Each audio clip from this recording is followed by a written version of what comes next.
The story begins with a meteor shower flying across the sky. Taki Tachibana and Mitsuha Miyamizu, two teenagers, start speaking practically simultaneously. They talk about time and dreams, and the feeling of losing and forgetting something or someone. One comet fragment breaks off and falls to Earth. Mitsuha is seen struggling in her sleep. She screams out to Taki, wondering if he remembers anything. Mitsuha awakens, but it's not truly her. Taki is the one who is surprised to be in a girl's body, even if he isn't above touching Mitsuha's chest. Yotsuha, Mitsuha's younger sister, walks into her room, notices her odd behavior, and informs her breakfast is ready. Taki, as Mitsuha, undresses and stares in the mirror, terrified by the weird dream in which he wakes up as a girl. Mitsuha goes downstairs, apparently back to her normal self, and eats with Hitoha, their grandmother and guardian. Mitsuha had been acting strangely the day before, according to Hitoha and Yotsuha. They watch a broadcast that mentions that a comet that has not been seen in over 1,000 years will be visible in the sky in less than a month. Walking to school, Mitsuha catches up with her friends Sayaka and Katsuhiko. As they proceed, they witness an election campaign address by the city's mayor. The man yells at Mitsuha to stand up straight as she passes by. As it turns out, the mayor turns out to be Mitsuha's estranged father. In her notebook at school, Mitsuha discovers a note. "Who are you?" it says. She learns that she had forgotten her classroom and locker the day before, which surprises and confuses her. Sayaka attributes it to the pressure Mitsuha is feeling as she prepares to perform a Miko ritual for the family shrine, something Mitsuha wants to forget. The three friends express their dissatisfaction with the limited opportunities and social life in their small town of Itomori. Mitsuha dreams of leaving for Tokyo after graduation. Katsuhiko recommends they go to a cafe. The females scream with delight, but their excitement turns to disappointment when they realize it is just a vending machine near a park bench. Mitsuha returns home, leaving Sayaka in the care of Katsuhiko. Sayaka inquires about his future plans. Katsuhiko believes he will most likely stay in town after graduation. Mitsuha, Yotsuha, and Hitoha practice the art of kumihimo, which is braid making, during which Hitoha emphasizes the significance of their actions. The mayor meets with Katsuhiko's father, who is part of the local construction union, seeking their support for the upcoming election. Katsuhiko reluctantly agrees to work with them, much to his annoyance. On the next night, Mitsuha and Yotsuha participate in a ritual at their family shrine, involving dancing and the creation of kuchikamizake, a type of sake. Some classmates mock Mitsuha during the ritual, which frustrates her. On their way home, Yotsuha advises her sister not to take it personally, but Mitsuha's discontent with her life becomes evident as she expresses her frustration with the town and her desire to be reborn as a handsome Tokyo boy in her next life. Mitsuha awakens the next day, but not as herself.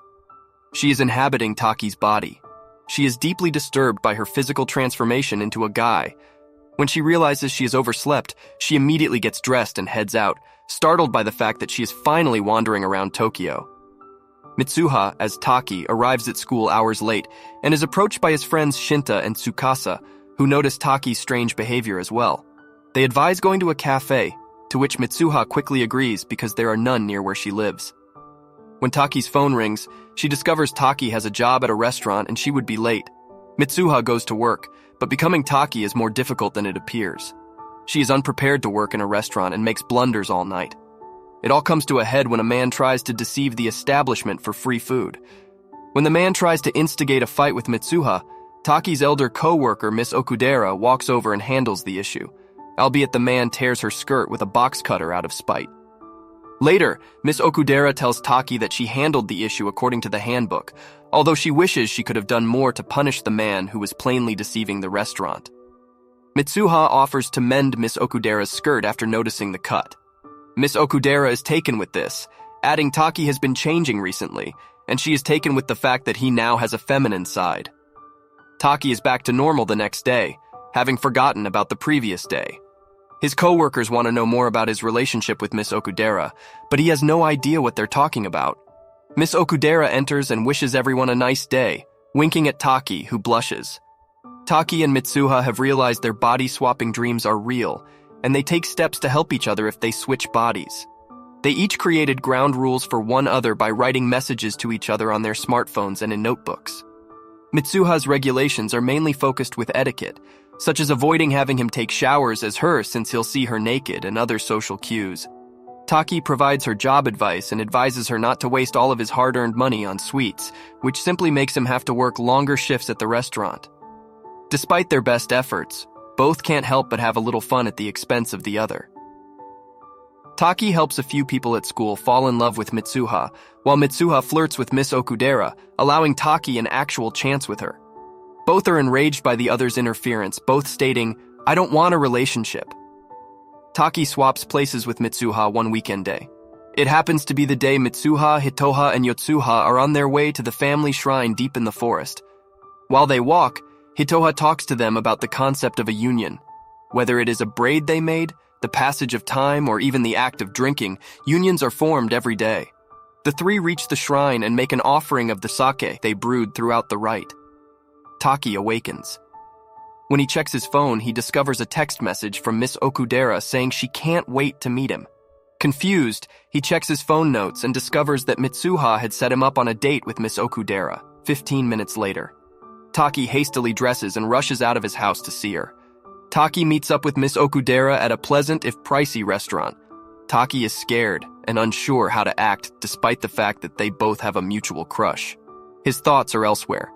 Taki is taken by a set of photos that remind him of Mitsuha's town when they gaze at a photo show. Miss Okudera approaches him and expresses that he has changed again. He has transformed into someone else. Taki later attempts to prolong the date, but Miss Okudera declines. She notes that Taki clearly has a crush on someone else, which explains why he is acting so strangely. Taki, making a decision, attempts to contact Mitsuha. Back in Itomori, Mitsuha cuts her hair. She and her friends attend the local town festival.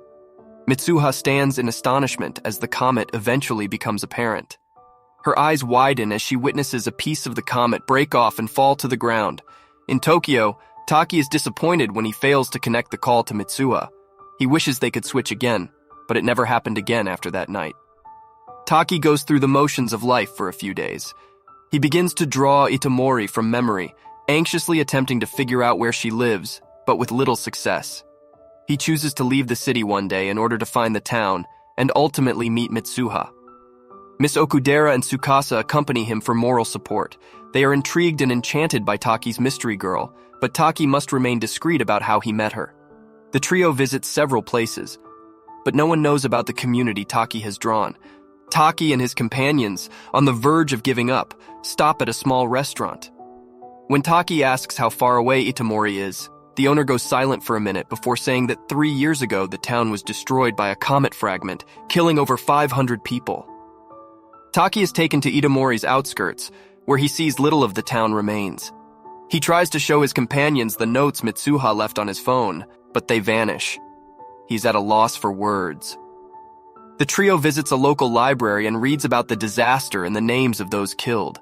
Mitsuha, her sister, and her friends are among those who have perished.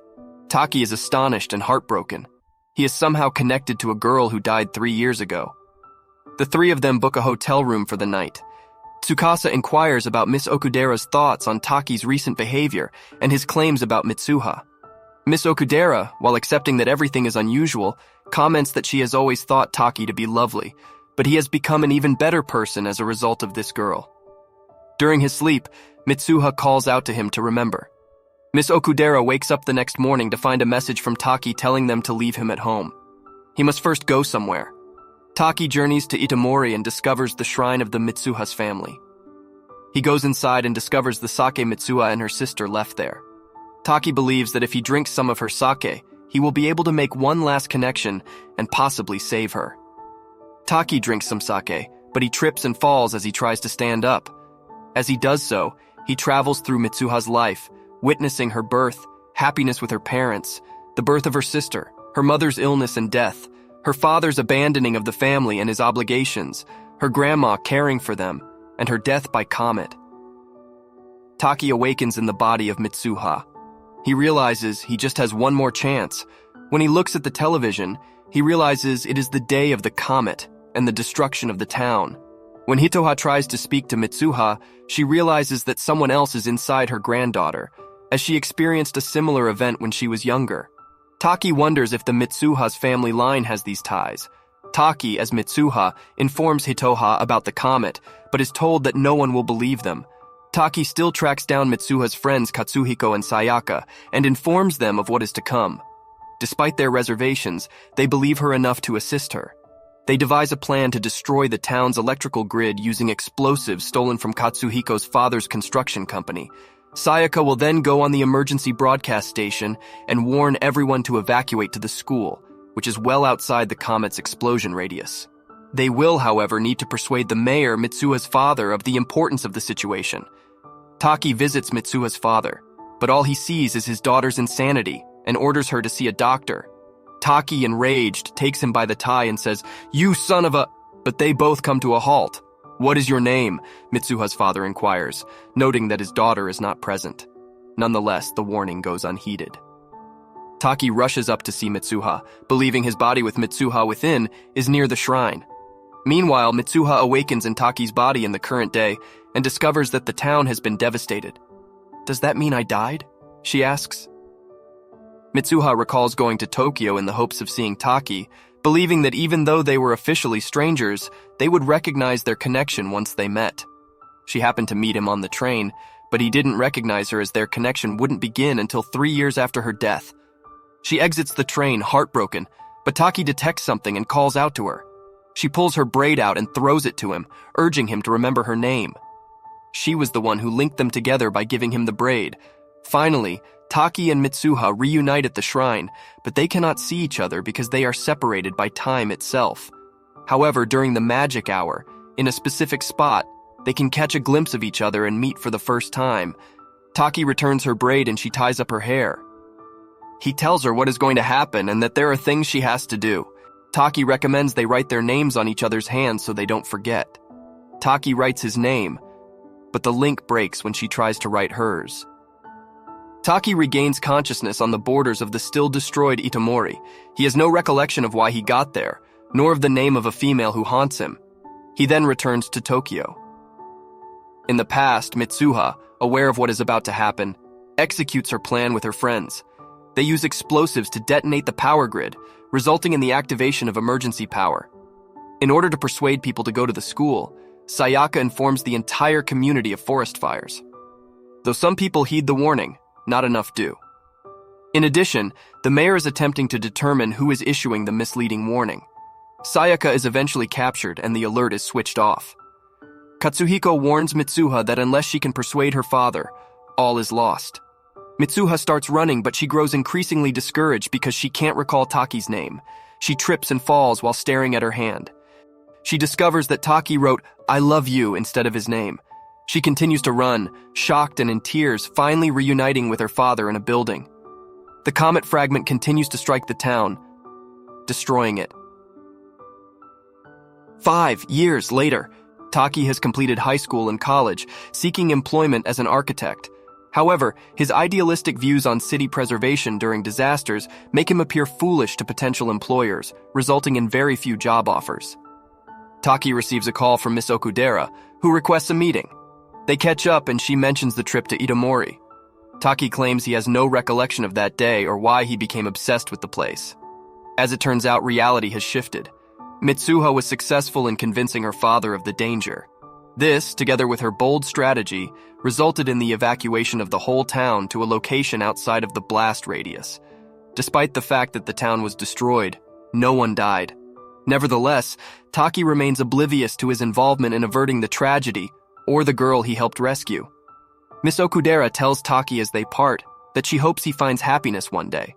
Taki notices the same feeling, except it feels like he spent years looking for it, aching for something, or rather someone. He overhears a couple arguing over wedding plans in a diner. Sayaka and Katsuhiko are the ones that escaped thanks to Taki and Mitsuha. Taki has a brief sense of connection, but dismisses it as meaningless. Unaware of the reason, Taki searches the streets every day, hoping to encounter a woman with her hair tied up in a specific braid. One day, Taki and Mitsuha pass each other on different subways. Though unsure why, they sense a profound connection.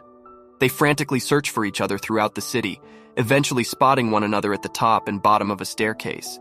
They hesitate for a moment, feeling the stirring within them before finally acknowledging it. Taki calls out to Mitsuha, and she tearfully responds. They simultaneously ask each other, "Can I ask you your name?" The story ends there, and it can only be assumed that they regained their memories and were finally able to be together, in love. Thank you for watching. Please like, comment, and subscribe if you like this content. See you in the next one.